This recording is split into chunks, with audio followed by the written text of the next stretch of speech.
Everyone, welcome to life with Marco and ഹൈറ. ഇന്നൊരു ചെറിയ വ്ളോഗാണ്. നമ്മൾ മാർക്കോ ഹൈറയും വീട്ടിൽ എങ്ങനെ അവർ ചെലവഴിക്കുന്നുണ്ടാണ്, പിന്നെ എൻ്റെ ഒരു ജീവിതവും ഇവിടെ, പിന്നെ എൻ്റെ അച്ചു, അതെൻ്റെ ചെറിയ അനിയനാണ്, 1 വയസ്സേ ആയിട്ടുള്ളൂ.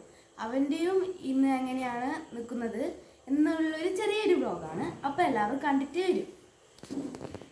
അപ്പോൾ ഞാൻ കുളിച്ച് ഭക്ഷണം കഴിച്ചുകൊണ്ട് നിൽക്കുന്നതാണ്. എൻ്റെ വണ്ടി 8 മണിക്ക് വരും. അപ്പോൾ ഞാൻ സ്കൂളിൽ പോയ ശേഷമാണ് എൻ്റെ അമ്മ മാർക്കോനും ഹൈറക്കും ഫുഡ് കൊടുക്കുകയാണ്. ഏകദേശം ഒരു ഉച്ച സമയം ആയിട്ടുണ്ടാവും.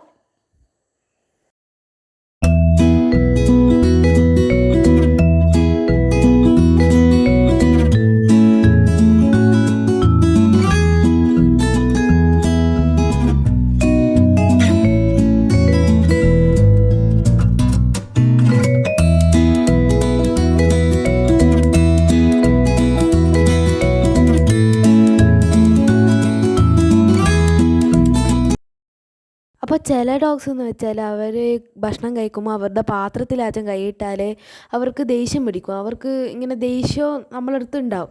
അപ്പോൾ നമ്മൾ മാർക്കോനും ഹൈറയും ട്രെയിൻ ചെയ്തുകൊണ്ട് അങ്ങനത്തെ ഒരു പ്രശ്നം നമുക്ക് ഇതുവരെ ഉണ്ടായിട്ടില്ല.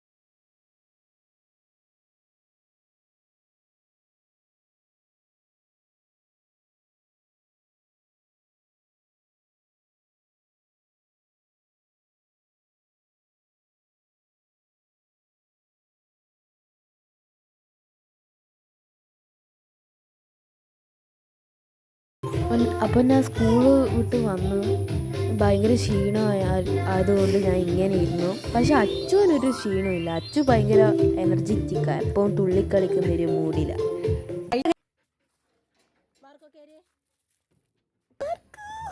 അപ്പോൾ ചില സമയം അമ്മ ഹൈറേനെ മാർക്കോനെ കൊഞ്ചിക്കുന്ന കാണുമ്പോൾ എനിക്ക് എൻ്റെ അമ്മേനെ മാടമ്പള്ളിയിലെ മനോരോഗിയിലെ പോലെ എനിക്ക് തോന്നാറുണ്ട്.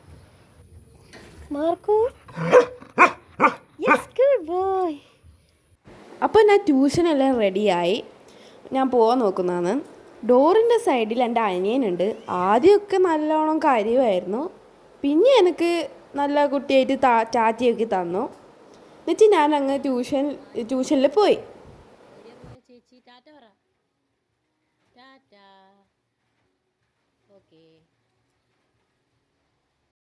അപ്പോൾ അമ്മ വിളക്കെല്ലാം കത്തിച്ച് അപ്പോൾ അച്ചു പ്രാർത്ഥിച്ചൊക്കെ കഴിഞ്ഞ്.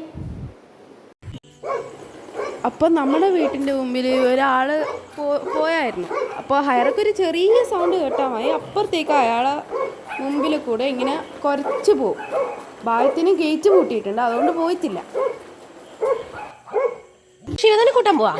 Okay okay okay okay are you ready? അപ്പോൾ എൻ്റെ ട്യൂഷനെല്ലാം കഴിഞ്ഞു. അമ്മയും മാർക്കോ എന്നെ കൂട്ടാൻ വന്നിട്ടുണ്ട്.